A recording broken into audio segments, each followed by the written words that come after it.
Hi అండి. ఈరోజు మనము మన ఇంట్లో ఉన్న నాటుకోడి కర్రీతో నాటుకోడి దమ్ బిర్యానీ ఎలా రెడీ చేసుకోవాలో చూద్దామండి. టేస్ట్ అయితే యమ్మీగా అద్దిరిపోయిందండి. ముందుగా ఇలా ఫ్రైడ్ ఆనియన్స్‌ను సాల్ట్ వేసుకొని కలుపుకుందాము. దీనికి కావాల్సిన పదార్థాలన్నీ ఇలా రెడీ చేసుకొని పెట్టుకుందాము. మన ఇంట్లో ఉన్న కర్రీ అండి ఇది. దీనికి కావాల్సిన పదార్థాలన్నీ ఇలా రెడీ చేసుకున్న తర్వాత ఇలాగా బిర్యానీ కావాల్సిన చేసుకుని పాత్ర పెట్టుకొని ఆయిల్ వేసుకొని ఫ్రైడ్ ఆనియన్స్ క్రిస్పీగా అయ్యే వరకు మాడిపోకుండా దగ్గరుండి వేయించుకొని తీసుకుని పక్కన పెట్టుకుందాము. ఇందులో ఫ్రైడ్ ఆనియన్స్‌లో వేగినవి సగము తీసుకొని పక్కన పెట్టుకుందామండి.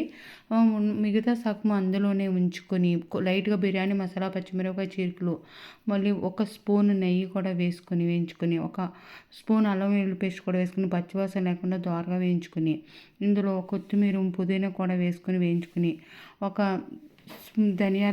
ఒక స్పూన్ ధనియాల పొడి, పించ్ ఆఫ్ లైట్‌గా వేసానండి. బిర్యానీ మసాలా కూడా వేసుకొని కలుపుకుందాము. 1కి 2 గ్లాసులు ఒక గ్లాస్ బాస్మతి రైస్‌కి 2 గ్లాసులు వాటర్ వేసుకొని, ఈ పావుగంట సేపు మనము సిమ్‌లో మగ్గించుకుందాము. ఈ సిమ్‌లో 70% రైస్ ఉడికిన తర్వాత మన ఇంట్లో ఉన్న నాటుకోడి చికెన్‌ని దీనిపైన వేసుకుందామండి.